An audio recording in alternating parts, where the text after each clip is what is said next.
Assalamualaikum warahmatullahi wabarakatuh. Good afternoon everyone. Hari ini saya akan mempresentasikan tentang teori komunikasi Shannon dan Weaver.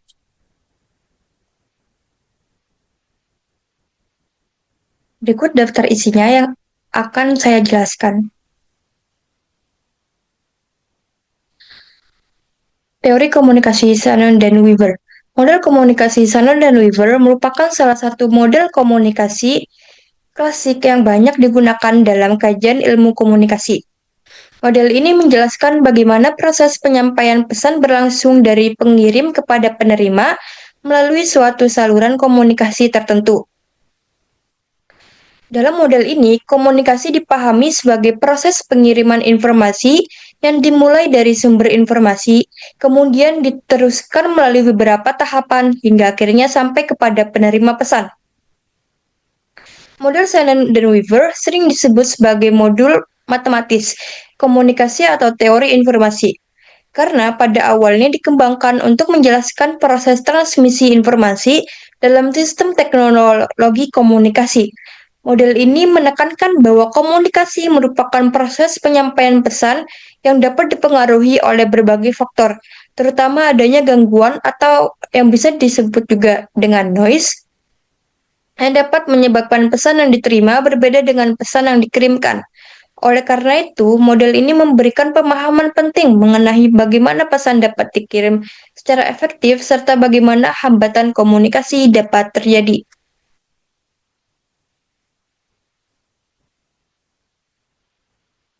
Lalu ada sejarah munculnya teori ini dikemukakan oleh dua orang hebat yaitu Claude Shannon dan Warren Weaver.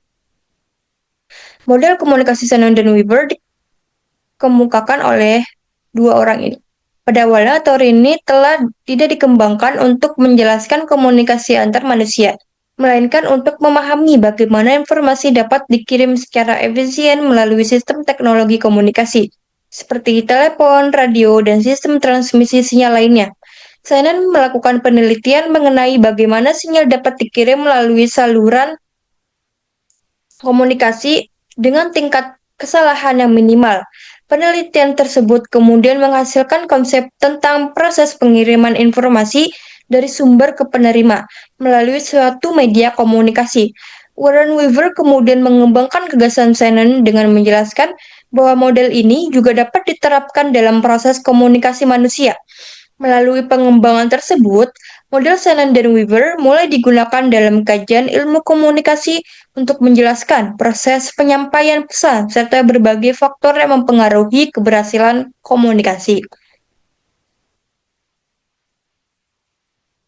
Lalu selanjutnya ada kerangka model komunikasi. Elemen pertama yaitu information source atau sumber informasi, yaitu pihak yang menciptakan atau menghasilkan pesan yang akan disampaikan kepada penerima. Sumber informasi berperan penting karena menemukan isi pesan serta tujuan komunikasi. Lalu elemen kedua yaitu transmitter. Elemen ini merupakan mengubah pesan menjadi sinyal agar dapat dikirim melalui media komunikasi dalam komunikasi manusia. Transmitter dapat berupa suara yang dihasilkan oleh pembicara, sedangkan dalam sistem teknologi, komunikasi transmitter dapat berupa perangkat pemancar sinyal. Lalu elemen ketiga ada channel atau saluran komunikasi, yaitu media yang digunakan untuk menyampaikan pesan dari pengirim kepada penerima. Media komunikasi dapat berupa udara, kabel telepon, jaringan internet, atau media komunikasi lainnya yang memungkinkan pesan dapat dikirimkan. Lalu, elemen keempat adalah receiver atau disorder, yaitu pihak atau alat yang menerima sinyal yang dikirimkan melalui saluran komunikasi dan kemudian mengubah kembali menjadi pesan yang dapat dipahami. Lalu selanjutnya adalah receiver. Pesan tersebut kemudian sampai kepada destination yaitu pihak yang menjadi penerima akhir pada dalam proses komunikasi. Selain elemen-elemen tersebut, model Shannon-Weaver juga menekankan adanya noise atau gangguan dalam proses komunikasi. Noise ini merupakan faktor yang dapat mempengaruhi penyampaian pesan, sehingga pesan yang diterima oleh penerima tidak selalu sama dengan pesan yang dikirim oleh pengirim. Jadi noise adalah penghambat.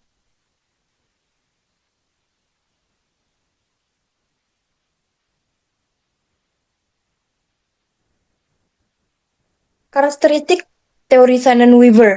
Model komunikasi Shannon-Weaver memiliki beberapa karakteristik yang membedakan dari model komunikasi lainnya.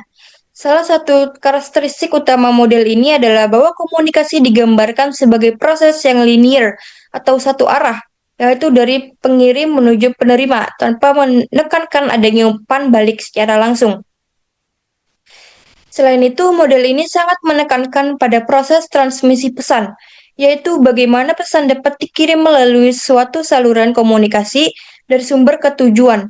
Model ini juga memperkenalkan konsep noise sebagai faktor penting yang dapat mempengaruhi keberhasilan komunikasi.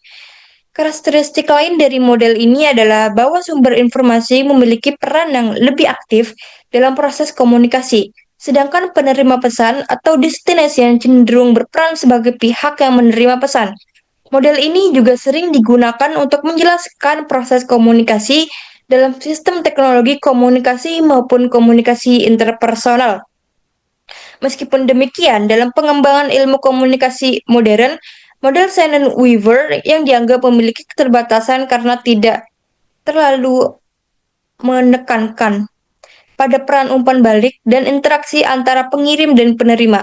Namun, model ini tetap menjadi salah satu dasar penting dalam memahami proses komunikasi secara sistematik. Oke, sekian dari saya. Semoga dapat dipahami materi ini dan menjadi ilmu yang baru bagi kalian.